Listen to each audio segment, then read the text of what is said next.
keren banget nih soal Jokonomics. Dia soal ini dari bisnis Indonesia apa sih era-era Jokowi, program-program dan hal-hal yang dia lakuin gitu.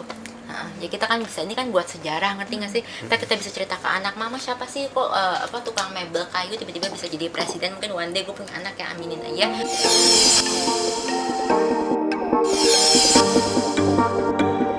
Pemirsa WhatsApp, tidak semua kutu buku diidentikan dengan penampilan kolot dan berkacamata tebal. Dita Sudarjo justru terlihat cantik dan modis saat mengelilingi perpustakaan pribadi keluarganya. Bukan hanya mengkoleksi berbagai jenis buku, pengusaha muda ini juga banyak menghabiskan waktu luangnya dengan membaca semua buku. Salah satu jenis buku yang digemarinya adalah biografi dari tokoh-tokoh sukses dunia. Dengan senang hati, Cucu Kartini Mulyadi ini mengajak tim WhatsApp memperkenalkan koleksi buku-bukunya. Hai pemirsa WhatsApp, aku Dita Sudarjo. Yuk ikut keliling ke perpustakaanku karena ini hobiku, membaca dan menulis ya. Kita yuk keliling, keren banget, kamu gak akan nyesel untuk melihat perpustakaanku. Ini pokoknya buku-bukunya tuh tempatnya nenekku. Dia tuh jadinya kayak bagi-bagi buku selalu. Dan dia bilang kamu jangan buang itu buku. Buku itu berharga, buku itu aset. Dia bilang mendingan anak muda sekarang jangan suka baju doang atau kosmetik buku. Karena otak itu tidak bisa digantikan dengan kecantikan. Dan aku setuju banget dengan nenekku yang menurut dia hidup itu terlalu keras untuk mengandalkan kecantikan, karena kecantikan tanpa otak yang berisi dan updated itu nggak ada. Nih koleksi kesukaanku pertama, jujur aja gue tuh suka banget biografi dari dulu ya kan, biografi soal orang-orang yang sukses, orang-orang hebat atau orang-orang yang membuat sejarah. Karena biografi kamu tahu nggak, itu tuh nggak dibuat-buat, jadi kamu tuh kayak nggak merasa buang waktu gitu kalau baca, karena itu kan cerita asli. Dan kedua itu juga mengingatkanku atas bukuku kan, kedua ini judulnya Selamat Datang Kenyataan. Kenyataannya orang yang paling hebat yang kamu lihat sering-sering di sejarah buku, di TV, di museum, di monumen, orang yang paling punya banyak lah apa. Tapi orang itu tuh juga punya masa-masa dia terpuruk, masa-masa gelap, masa-masa dia kehilangan harapan. Sekarang aku mau sharing buku biografi yang aku suka. Ini soal Born Trump. Kamu tahu kan Donald Trump presiden Amerika. Aku suka banget aja cerita Donald Trump. Dan biografinya tuh hidup itu sangat full up and down. Kamu tahu nggak, dia pernah bangkrut berkali-kali, terus dia pernah kena kasus, dia pernah dimusuhin, dibully, satu keluarga dibully, dia juga pernah mengalami perceraian gitu ya, dan kegagalan dan ditipu sama orang. Dan dia juga nggak lahir di keluarga yang punya duit, jadinya dia dari nol lah ya. Terus dia juga banyak yang ngeremehin, dan pas dia jadi presiden, kamu tahu kan banyak orang pikir aduh Trump nih halu ya, mimpi ya dia bakal jadi presiden, dan dia tuh jadi gitu ya.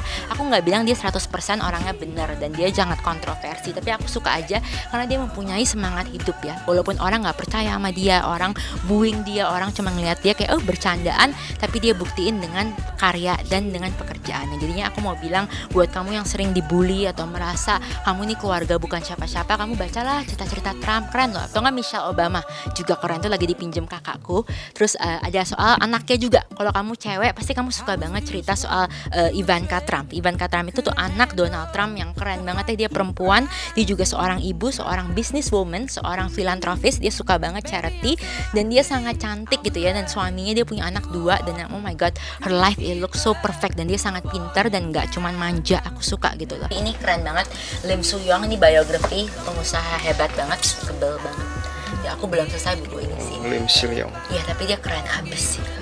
Salah satu favorit dari nenekku gitu. Dan Soekarno, siapa yang nggak tahu ya, dia presiden kita. Dan ini nih keren banget nih soal ISIS. Kita harus tahu karena katanya ISIS tuh merajalela gitu. Aku jujur aja nih, aku di nenekku yang beli ini karena menurut dia tidak semua sebenarnya tuh banyak banget ISIS gitu ya. Ini yang paling susah didapetin, ini salah satunya Nancy Reagan. Nih biografi dia, keren banget hidupnya. Kalau kamu mau merasa hidup artis zaman sekarang tuh keren, kamu belum baca ini number 1 bestseller in the world man. Keren banget, aku dapetin pas di LA 12 tahun yang lalu. Iya. Selain bacaan biografi, Dita juga melahap bacaan berat lainnya seperti buku-buku hukum. Walau bagi kebanyakan orang, buku berisi aturan dan tata negara ini sangat membosankan. Namun Dita menilai buku satu ini memiliki banyak manfaat, terutama bagi profesinya sebagai seorang pengusaha. Tidak hanya untuk nutrisi otak dan wawasan, ia pun juga membaca bacaan religi seperti karya Joyce Meyer untuk kebutuhan hatinya. Sekarang juga oke, habis dari biografi kesukaanku dan buku aku juga suka ini kalau soal hukum nih, psikologi hukum nih keren banget. Gara-gara psikologi hukum itu hukum kan udah ditulis ya, undang-undang itu kan nggak bisa diganti.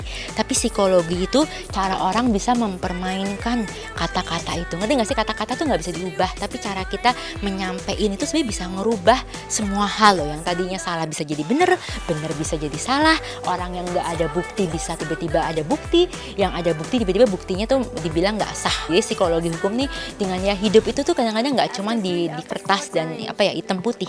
Kadang-kadang cara kita penyampaian, cara kita delivery, cara kita menyiapkan, mempresentasikan ke undang-undang itu tuh bisa merubah banyak hal. Ya ini keren banget psikologi hukum karena ini sesuatu yang aku belum tahu before sebelum aku baca-baca soal hukum dan mempelajarinya, dan ini keren banget sih. Ini buat aku merinding dikit karena serem sekali sih. Kalau kita mau jadi pinter, kita harus rajin dan hobi baca buku. Pasti gue jamin ya, lu pinter beneran kalau lu nggak bacanya cuma komik, lu baca buku-buku pengetahuan dan lu bener-bener enjoying it supaya informasinya masuk. Ya menurut aku hal yang paling susah di dunia tapi patut kita perjuangkan itu kasih, karena kasih itu nggak ada formula. Kalau hukum kan ada formula kan, undang-undang tahun segini, nomor segini, pasal segini gitu loh. Ada trik-trik, teori-teori dan semua hal gitu. Agama pun ada aturan-aturan, tapi kalau kasih itu harus dari hati, karena kalau kasih cuma pura-pura atau cuma mau kelihatan baik ya itu kan bukan kasih. Jadi kasih ini berat nih ya kalau harus baca buku, tapi sebenarnya hidup tanpa kasih itu sia-sia. Tuh juga kamu lihat gak sih buku-buku kecil gini, kocak banget gak sih?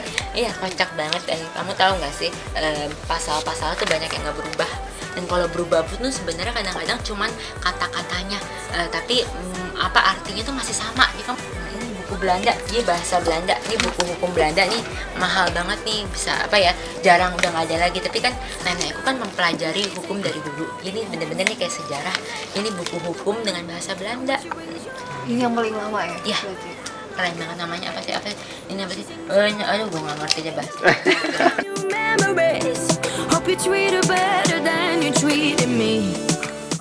Bye-bye pemirsa, terima kasih sudah ke perpustakaanku. Sampai ketemu di buku-buku yang lain. Bye-bye. Makasih, bye-bye.